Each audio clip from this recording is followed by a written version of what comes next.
Most of us make the same mistake when it comes to wealth. Once we find out how much someone earns, we assume we also know how wealthy they are. But a high salary doesn't always mean real wealth. In fact, someone who earns a lot of money may have far less saved than you would expect. A person can make hundreds of thousands of dollars a year and still have almost nothing left in their account at the end of the month. Meanwhile, someone earning a much more ordinary salary can build serious wealth over time by investing consistently, keeping debt under control, and managing their spending. From the outside, the first person may look richer, but figuring out who is actually in the stronger financial position isn't always that easy. Because real wealth usually doesn't feel the need to show off. They may not be wearing the most expensive watch at the table. They may not pull up in the newest car. They probably don't feel the need to tell everyone how much they make. But when an unexpected expense comes up, they don't panic. The possibility of losing their job doesn't threaten to turn their entire life upside down. And when they buy something, they're not constantly thinking about what other people are going to think. That's exactly what we're looking at today. 10 quiet signs that someone actually has money. And once you start noticing some of them, the way you look at wealthy people may completely change. Sign number 1. Their money keeps working even when they don't. Someone with a high income may make a lot of money, but that income is still largely tied to their own time and effort. When they stop working, a large part of that income stops too. This is where people who actually build wealth start to separate themselves. Over time, instead of relying only on their own labor to make money, they build a system where their money can begin working for them as well. Investments, interest income, dividends, ownership in businesses, real estate, or long-term funds can all become part of that system. We usually call this passive income. But the truth is that income isn't really passive in the beginning. Behind it are often years of consistent saving, patience, and discipline. Here's a simple example. Let's say $100,000 grows at an average annual return of 8% over the long term. Even without adding another dollar, it could grow to roughly $460,000 after 20 years. At that point, you're not doing most of the work. Time and compound growth are. And that's where financial breathing room really begins. Because now your income isn't completely tied to how many hours you can personally work. Your money can continue growing even while you're doing something else. Sign number 2. Unexpected expenses don't become financial disasters. Your car can break down. A surprise medical bill can show up. Something in your home may suddenly need an expensive repair. For a lot of people, expenses like these aren't just a hit to the budget. They can become the beginning of months of financial stress. People who build real wealth can't eliminate these risks, but they try not to be caught completely unprepared. That's why they usually keep an emergency fund that can cover several months of essential expenses. The purpose of that money isn't to chase the highest possible return. Its real job is to keep you from being forced into debt when life suddenly gets expensive. And that difference matters. Paying a surprise $3,000 expense out of savings is very different from putting that same $3,000 on a high-interest credit card. In one situation, the expense is over. In the other, the expense starts growing because of interest. So wealth isn't always about making more money. Sometimes it's about being prepared enough to keep a small problem from turning into a financial crisis. Sign number 3. Their cars may not be as impressive as you expect. Cars are one of the easiest ways to misread someone's wealth. An expensive car is easy to see. Someone's investment account isn't. Today, monthly payments on new vehicles have climbed to extremely high levels. On some auto loans, the monthly payment can easily exceed $1,000. Now think about that money another way. What if the money going toward that car payment every month had been invested instead? What could it become over time? For example, if $770 a month were invested for 30 years and earned an average return of 8%, the total value could grow to more than $1 million. The point here isn't, never buy a car. That's not the message. The real point is that a large monthly payment doesn't just affect your budget today.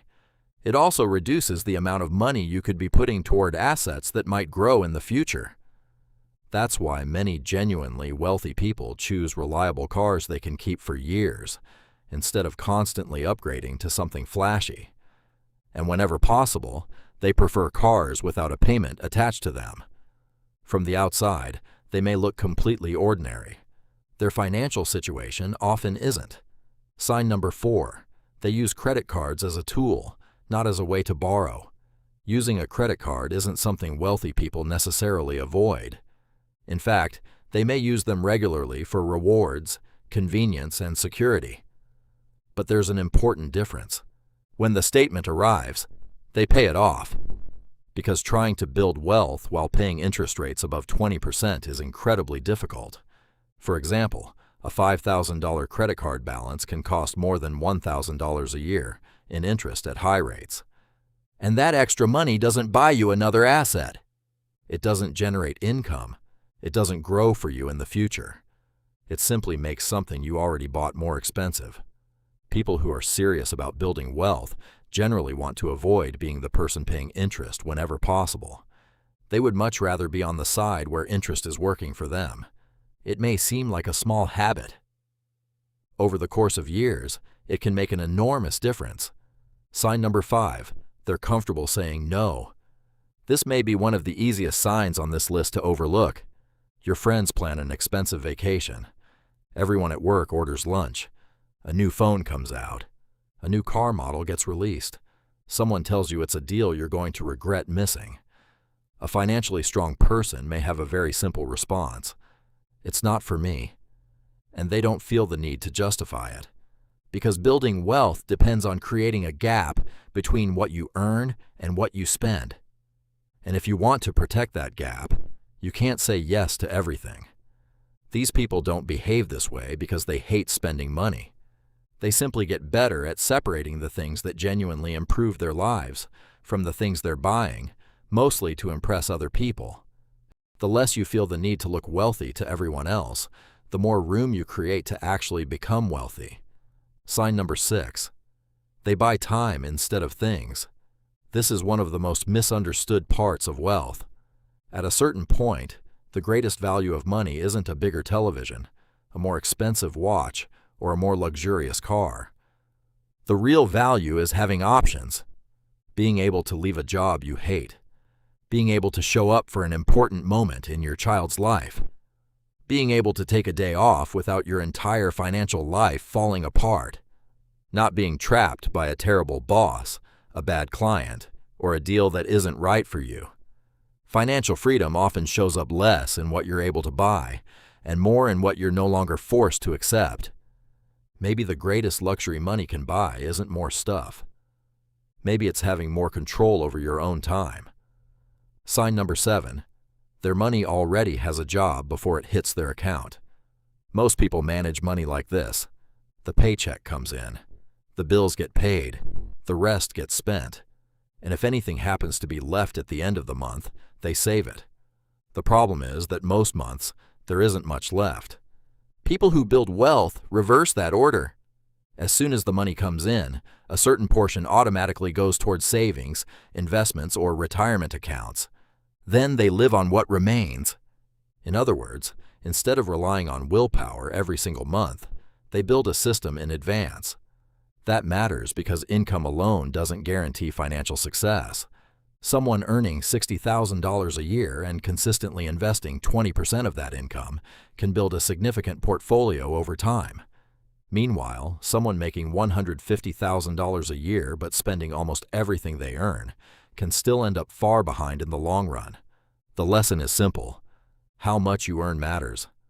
But how much of what you earn you actually keep may matter even more. Sign number 8. They own things that can make them money. Before you buy something, it can be useful to ask yourself one question. Over time, is this going to keep taking money from me, or could it eventually make money for me? Of course, you can't look at every purchase in life through that lens. Money isn't meant only for investing. But when you're trying to build wealth, this distinction is incredibly useful. An investment fund, ownership in a business, a rental property, or a long-term investment portfolio can potentially generate money for you over time. On the other hand, expensive products that constantly lose value, require maintenance, and exist purely for consumption will continue pulling money away from you. People who build real wealth don't eliminate every enjoyable expense from their lives, but they make a habit of directing a meaningful part of their income toward assets that have the potential to produce more money in the future. And when they keep doing that for years, something important begins to change. They become less dependent on their paycheck to support their lifestyle. Sign number 9. Their investments may be surprisingly boring. Online, wealth stories usually sound much more exciting. They bought the right stock at exactly the right time. They caught crypto at the bottom. They made one investment and became wealthy almost overnight. Those stories get more attention because they're interesting. But most long-term wealth isn't built that way. Invest consistently. Use low-cost, broadly diversified funds. Give your money time. And don't panic and sell everything the moment the market falls. For a lot of people, that's the entire system. For example, imagine investing $500 a month for 30 years at an average annual return of 8%. At the end of that period, the account could be worth roughly $745,000. But the actual amount you contributed out of pocket would only be $180,000. A large part of the difference comes from time and compound growth. That may not sound exciting, but that's part of why it works. Wealth is usually not created by making one perfect investment decision. It's created by repeating good financial behavior over and over again for years. Sign number 10. They pay more attention to net worth than salary. Ask someone how they're doing financially, and most people will tell you about their income. They'll tell you how much they make, how big their raise was, or how much they earn in a year. But those numbers only show part of the picture. One of the numbers that matters far more is net worth. Take the total value of everything you own and subtract everything you owe. What's left gives you a much clearer picture of where you actually stand financially. Think about it this way. Your salary is the water flowing from the faucet into a bathtub. Your net worth is the amount of water still sitting in the tub after everything drains out. You can have a huge amount of water flowing in, but if the drain is emptying the tub even faster, it will never fill up. That's exactly what happens to many high earners who still feel constant financial pressure. Money comes in, but it doesn't stay. People who build wealth don't just pay attention to how much they earn.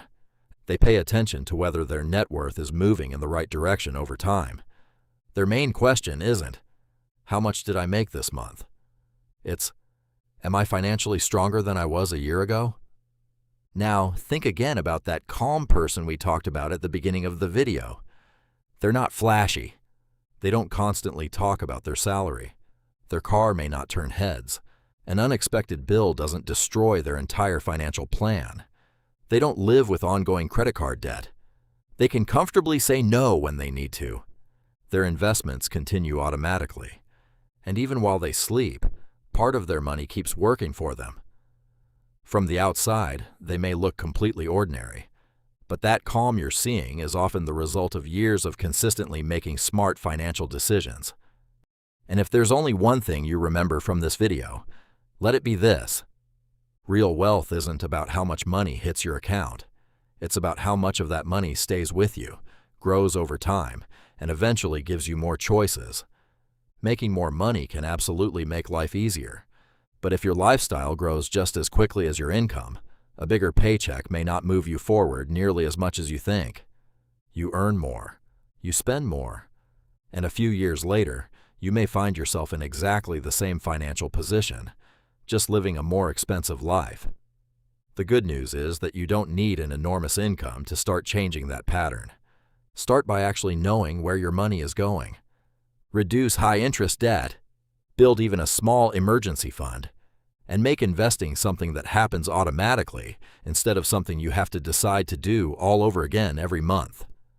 At first, the difference may seem small, but 5 or 10 years from now, those small differences can completely change the number of choices you have in your life.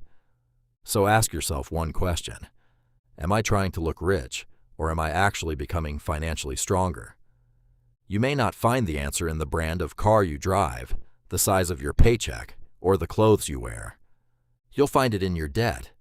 You'll find it in your emergency fund. You'll find it in the consistency of your investments. You'll find it in how comfortably you can say no to a purchase you don't really need. And most importantly, you'll find it in the direction your net worth is moving over time. Now it's your turn. Which of these 10 signs made you think the most?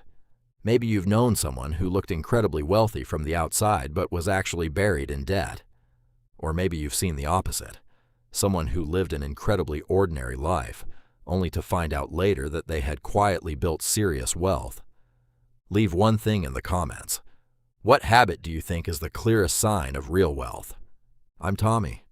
Around here, the goal isn't just to make more money. It's to turn the money we earn into a system that works for us and, over time, helps us build real financial freedom. If you want more videos like this, don't forget to subscribe. I'll see you in the next one.